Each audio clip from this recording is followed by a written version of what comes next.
तो नमः संस्कृताय बच्चों, आप सबका मेरी इस वीडियो में बहुत बहुत स्वागत है। तो बच्चों, आज हम लोग वर्णों के प्रकार पर चर्चा करने जा रहे हैं। वर्ण कितने प्रकार के होते हैं? तो वर्ण दो प्रकार के होते हैं। एक होता है स्वर, दूसरा होता है व्यंजन। तो वर्ण दो प्रकार के होते हैं, स्वर और व्यंजन। तो स्वर किसको कहते हैं? स्वर जिस वर्ण का उच्चारण स्वयमेव होता है, बिना किसी अन्य वर्ण की सहायता के होता है, उसको स्वर कहते हैं। इसकी व्युत्पत्ति की गई है स्वयं राजन्ते। स्वयं राजन्ते इति स्वराः। इति स्वराः, जिनका उच्चारण स्वयमेव होता है उनको स्वर कहते हैं, और जिनका उच्चारण स्वर की सहायता से होता है उनको व्यंजन कहते हैं। तो प्रत्याहार की भाषा में स्वर को अच कहते हैं। अच मतलब व्याकरण की भाषा में स्वर नहीं कहा जाता है, अपितु अच कहा जाता है। अच का मतलब होता है सभी स्वर। तो संस्कृत में 9 स्वर होते हैं। आ, ई, उ, री, लृ, ए, ओ, ऐ, औ। तो संस्कृत में ये 3, 3, 6, 3, 9 ये 9 स्वर होते हैं। बाकी वर्ण व्यंजन कहलाते हैं। जो 14 माहेश्वर सूत्र हैं उनमें हैवरट से लेकर के सस्सर हल तक जितने भी वर्ण हैं सब व्यंजन कहलाते हैं। अब आगे हम देखेंगे कि स्वरों के भेद, स्वर कितने प्रकार के होते हैं। तो किसी भी स्वर के उच्चारण में जितना समय लगता है उसे मात्रा कहते हैं। मात्रा, किसी स्वर के उच्चारण में जितना समय लगता है।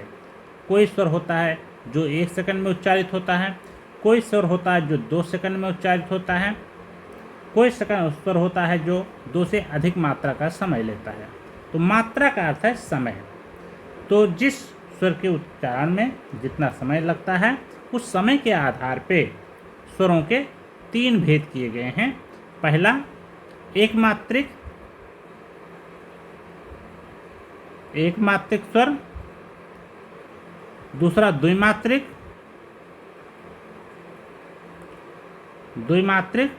और तीसरा है त्रिमात्रिक।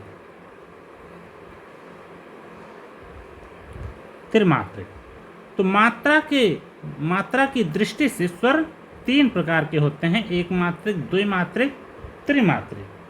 इनको क्रमशः ह्रस्व, दीर्घ और पुलुत कहा जाता है। ह्रस्व, दीर्घ और पुलुत स्वर कहा जाता है।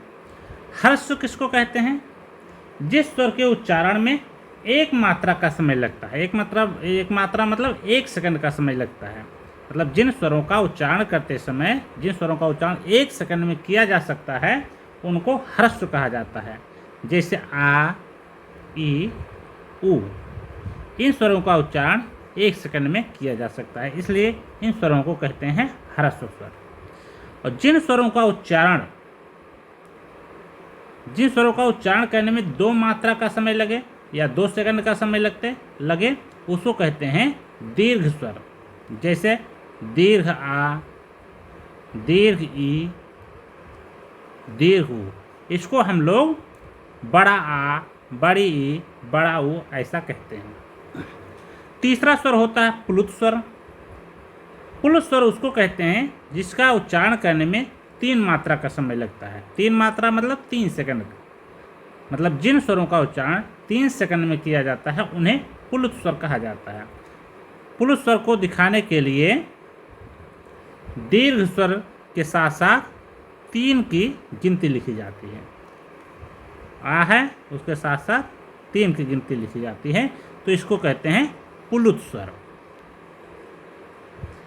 इसके विषय में एक श्लोक कहा गया है कि एक मात्रो भवेद हर्षो द्वि मात्रो दीर्घ उच्यते त्रिमात्रस्तु पुलुतो गेयो व्यंजनम चार्ध मात्रिकम।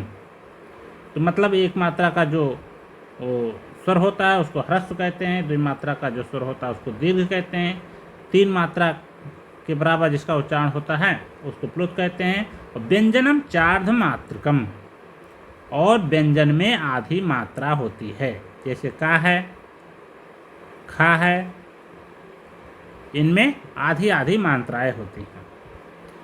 तो जो हम लोग का लिखते हैं इस तरह से उस पर हलंत नहीं लगाते हैं, इसका मतलब है इसमें ह्रस्व आ जुड़ा हुआ है। खा लिखते हैं इसमें ह्रस्व आ जुड़ा हुआ है, सिर्फ व्यंजन को लिखने के लिए उस पर हम हलंत का चिन्ह लगाते हैं। तो मात्रा के भेद से स्वर तीन प्रकार के हो गए, ह्रस्व, दीर्घ और प्लुत। तो ह्रस्व में एक मात्रा, दीर्घ में दो मात्रा, प्लुत में तीन मात्रा अथवा तीन से अधिक मात्राएं होती हैं। अब इन ह्रस्व, दीर्घ, प्लुत को भी इनके भी तीन तीन भेद किए जाते हैं। उदात्त, अनुदात्त, स्वरित। जो ह्रस्व स्वर होता है उसके तीन भेद होते हैं, उदात्त, अनुदात्त और स्वरित। जो दीर्घ स्वर होता है उसके भी यही तीन भेद होते हैं, उदात्त, अनुदात्त और स्वरित। प्लुत जो स्वर होता है उसके भी तीन भेद होते हैं, उदात्त, अनुदात्त और स्वरित। तो ह्रस्व, दीर्घ और प्लुत ये तीनों स्वर उदात्त, अनुदात्त, स्वरित के भेद से तीन तीन प्रकार के होते हैं। अच्छा, उदात्त स्वर किसको कहते हैं? उदात्त स्वर जब स्वर का उच्चारण उसके निर्धारित स्थान के ऊपर वाले भाग से होता है तो उस स्वर को उदात्त कहा जाता है। जैसे उदाहरण के लिए आ का जो उच्चारण स्थान है वो कंठ है, कंठ है। यदि कंठ के ऊपर वाले भाग से उच्चारित होता है तो उसको उदात्त आकार कहा जाएगा। इसी प्रकार ई है, ई का जो उच्चारण स्थान है वो तालु है। जब तालु के ऊपरी भाग से इसका उच्चारण किया जाएगा तब ई जो है उदात्त ई कहलाएगा। अनुदात्त, अनुदात्त किसको कहते हैं? अनुदात्त जब स्वर का उच्चारण अपने निर्धारित स्थान के निचले वाले भाग से होता है तो उसको अनुदात्त कहा जाता है। जैसे आ का उच्चारण स्थान कंठ है, यदि कंठ के निम्न भाग से आ का उच्चारण किया जाएगा तब आ को अनुदात्त आ कहा जाएगा, अनुदात्त आ। स्वरित जिस स्वर में जब स्वर का उच्चारण करते समय उदात्त और अनुदात्त दोनों के गुण होते हैं, अथवा जिस स्वर का उच्चारण ऊपर तथा नीचे के भागों के मेल से किया जाता है तो उसे स्वरित स्वर कहा जाता है। जैसे आ का उच्चारण स्थान कंठ है, यदि वह कंठ के ऊपरी तथा निचले भाग के मेल से उच्चारित होता है तो उसे स्वरित कहा जाएगा। अभी जो उदात्त, अनुदात्त, स्वरित मतलब जो आ है वो पहले उसके ह्रस्व, दीर्घ, प्लुत भेद किए गए, फिर ह्रस्व आ के भी तीन भेद, उदात्त, अनुदात्त, स्वरित। अब इस उदात्त ह्रस्व आ जो है उसके भी दो भेद किए जाएंगे, अनुनासिक, अनुनासिक और अननुनासिक, अननुनासिक। तो उदात्त ह्रस्व आ जो है उसके भी दो भेद हो गए, अनुनासिक और अननुनासिक। अनुदात्त ह्रस्व आ जो होगा उसके भी दो भेद हो जाएंगे, अनुनासिक और अननुनासिक। स्वरित के भी दो भेद हो जाएंगे, अनुनासिक और अननुनासिक। इस प्रकार से प्रत्येक के दो दो भेद हो जाएंगे। इस प्रकार से कितने भेद हो जाएंगे? 1 2 3 4 5 6 7 8 9, प्रत्येक के दो दो भेद, 9 दूनी 18 भेद, 18 भेद हो जाएंगे। इसका कहने का मतलब है अगर आ है उसके पहले दो भेद, तीन भेद किए गए, ह्रस्व, दीर्घ और प्लुत। ह्रस्व, दीर्घ, प्लुत, फिर उदात्त, अनुदात्त, स्वरित, तीन तीन तीन, उदात्त, अनुदात्त, स्वरित, उदात्त, अनुदात्त, स्वरित, फिर उदात्त, अनुदात्त, स्वरित, फिर उदात्त, अनुदात्त, स्वरित के भी दो दो भेद किए जाएंगे। अनुनासिक और अननुनासिक, इसके दो भेद, इसके दो भेद, इसके दो भेद, इसको दो भेद, इस तरह प्रत्येक के दो दो भेद किए जाएंगे। इस प्रकार से टोटल मिलाकर के जो आ हो जाएगा वह 18 प्रकार का हो जाएगा। मतलब आ जो होता है वो 18 प्रकार का होता है। इसी प्रकार से ई भी 18 प्रकार की होती है, ऊ भी 18 प्रकार का होता है। इसको हम पूरी तरह से हम देखेंगे, अभी आगे डायग्राम हम बनाएंगे। आ है, आ के पहले 3 भेद किए गए, ह्रस्व, दीर्घ और प्लुत। इस प्रकार से आ के 3 भेद किए गए, ह्रस्व, दीर्घ और प्लुत। और आ के भी 3 भेद किए गए, मतलब पहला जो है मात्रा की दृष्टि से, पहला भेद किया गया मात्रा की दृष्टि से, एक मात्रिक, द्विमात्रिक, त्रिमात्रिक। दूसरा भेद किया गया उदात्त अनुदात्त स्वरित के भेद से, दूसरा भेद। और तीसरा भेद अनुनासिक अननुनासिक के भेद से किया गया। तो इस प्रकार से 18 प्रकार के आ होते हैं। इसी प्रकार से ई भी 18 प्रकार का होता है, ई ऊ भी 18 प्रकार के होते हैं। सबके इसी प्रकार से भेद किए जाएंगे। पहले ह्रस्व इकार, ह्रस्व दीर्घ इकार, प्लुत इकार, फिर उदात्त ह्रस्व इकार, अनुदात्त ह्रस्व इकार, स्वरित ह्रस्व इकार। इस प्रकार से सबके इसी तरह सारे भेद किए जाएंगे। इस प्रकार से 18 प्रकार के आ होते हैं, 18 प्रकार के ये, 18 प्रकार के ऊ। अब री भी 18 प्रकार की होती है। तो अनुनासिक आ का मतलब होता है तो जिसके उच्चारण में, जिस आ के उच्चारण में नासिका का भी सहयोग लिया जाता है उसे अनुनासिक वर्ण कहा जाता है। जैसे हो गया आ हो गया, इसके ऊपर एक चंद्रबिंदी लगा देते हैं। ए हो गया, ये सब अनुनासिक वर्ण है।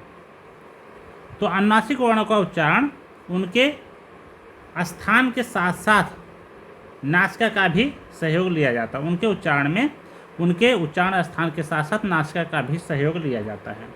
जो निरनुनासिक वर्ण होते हैं उसमें नासिका का सहयोग नहीं लिया जाता है।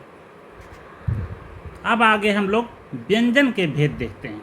व्यंजन 3 प्रकार के होते हैं, स्पर्श व्यंजन, अंतस्थ व्यंजन और ऊष्म व्यंजन। जो हम लोग का से लेकर के माँ तक पढ़ते हैं, काखा गाघा इंग्या, चाछा जाझा, टा ठा डा ढा अड़ा, ता था दा धा ना, पा फा बाभा मा। एक का से माँ तक के जितने भी वर्ण होते हैं, जितने भी व्यंजन होते हैं, इनको स्पर्श व्यंजन कहा जाता है।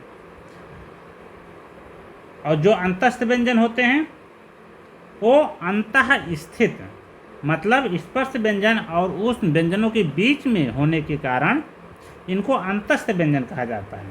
तो अंतस्थ व्यंजन 4 प्रकार के होते हैं, या, वा, रा, ला। ये 4 अंतस्थ व्यंजन हैं। या, वा, रा, ला, है, वरट, लड़, या से लेकर के ला तक 4 अंतस्थ व्यंजन कहे जाते हैं। और जो ऊष्म व्यंजन होते हैं ये भी 4 प्रकार के होते हैं, तालव्य सा, मूर्धन्य सा, दंती सा और हा।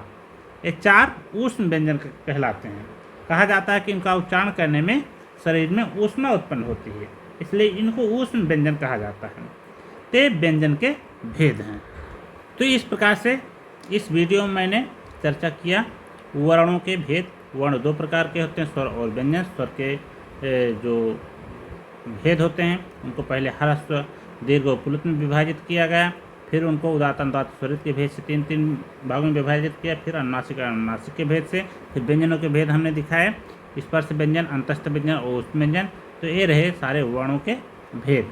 कुल जो व्यंजन और स्वर होते हैं इन दोनों को मिला करके वर्ण कहा जाता है। मतलब वर्ण के अंतर्गत स्वर और व्यंजन दोनों आते हैं। तो ये सब मैंने इस वीडियो में चर्चा किया। अब आगे हम दूसरे वीडियो में मिलेंगे फिर। तब तक के लिए धन्यवाद आप सबका।